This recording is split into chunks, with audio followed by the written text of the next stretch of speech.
Zéro limite. Vérité intégrale, humour total, le podcast de développement personnel comme vous ne l'avez jamais vu.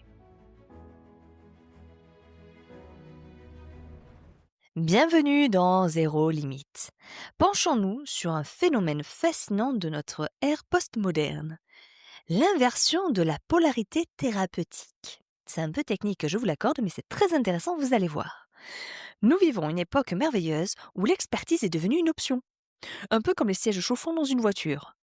Grâce à l'université de Google et à la faculté de TikTok, nous sommes tous devenus des spécialistes autoproclamés de la psyché humaine. C'est sociologiquement brillant, étincelant.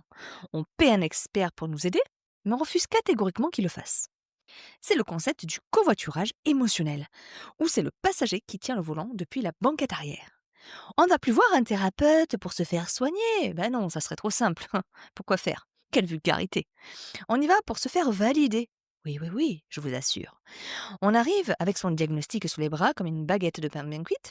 Bonjour, je vous ai prémâché le travail, j'ai diagnostiqué mon karma, signez juste en bas s'il vous plaît. C'est la démocratisation du narcissisme intellectuel. Pourquoi laisser faire le professionnel quand on a lu 2 articles de blog sur les flammes jumelles? Peut-être que tu connais ce client, peut-être même que c'est toi. Ça commence dès qu'il s'assoit. Non, d'ailleurs, il s'assoit pas, il s'installe. Il prend le coussin et il le tape, hop hop, et le modèle à son fessier, et il s'installe confortablement et de manière oisive. Et là, le langage corporel parle tout seul, c'est vraiment magique. Normalement, tu es là pour écouter. Non, mais lui, il hoche la tête avant que tu aies même fini ta phrase. Par exemple, quand je commence à dire il semblerait que, lui directement, oui, tout à fait, c'est exactement ce que je me disais. Waouh, attends, Albert, j'ai juste rien dit. J'ai juste dit il semblerait.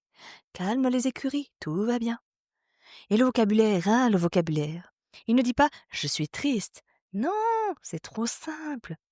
Il te regarde droit dans les yeux, l'air pénétré. Puis il te lâche sans prévenir. J'ai une dissonance cognitive dans un champ vibratoire relié à mon archétype du sauveur.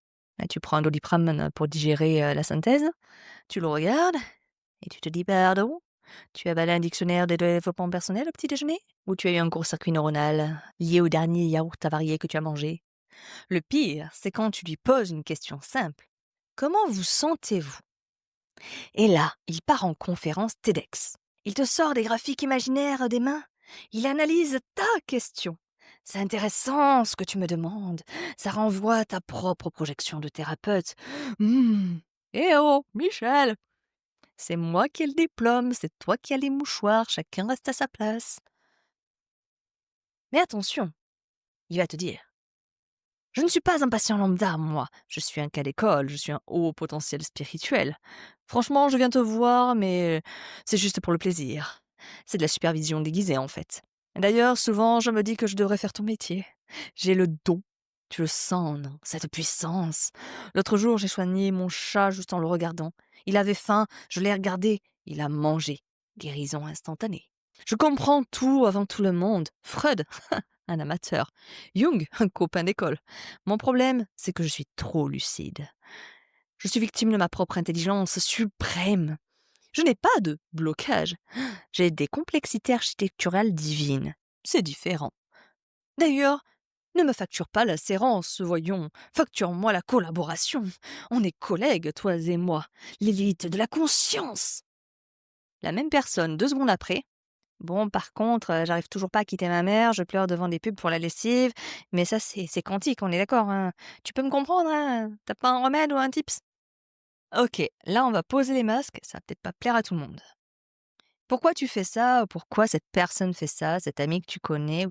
Pourquoi tu paies quelqu'un pour l'empêcher de t'aider? Ce n'est pas de l'intelligence, c'est de la défense. C'est ton mental qui a mis une bonne blouse blanche pour empêcher quiconque d'accéder à tes blessures. Tant que tu analyses, tu ne ressens pas. Tant que tu comprends le mécanisme, tu n'as pas à le vivre. Tu intellectualises ta douleur pour la mettre à distance. Tu construis une forteresse de mots savants, de concepts spirituels, en disant c'est mon karma, c'est ma lignée, pour ne surtout pas toucher à cette petite zone fragile à l'intérieur qui a juste besoin d'être vue. Se prendre pour le thérapeute, c'est la stratégie ultime du contrôle. C'est l'ego qui dit « je veux bien guérir, mais à condition que je reste le patron du chantier ». Sauf que on ne peut pas s'opérer soi-même de l'appendicite. À un moment, il faut lâcher le bistouri et faire confiance à l'autre. C'est ça le vrai début de la métamorphose. Cesser de tout savoir pour commencer à être. Mon petit conseil pour la route. La prochaine fois que tu vas voir ton thérapeute, ton coach, ta voyante, ta médium, fais un jeu de rôle. Imagine que tu as un meuble Ikea ou une étagère Billy. Est-ce que l'étagère Ikea, quand on la monte, elle dit au bricoleur « Attention, tu tiens mal le tournevis et je pense que cette vis a un traumatisme d'abandon ». Non. Elle se tait, elle se laisse monter, elle fait confiance au processus. Alors, pose ton cerveau de génie à l'entrée du cabinet. Assis-toi et pour une fois, laisse quelqu'un d'autre conduire le bus. Ça va te faire des vacances et à nous aussi. Et surtout, respire bon sang. Respire, c'est là où tu commenceras à vivre et à ressentir ta vie.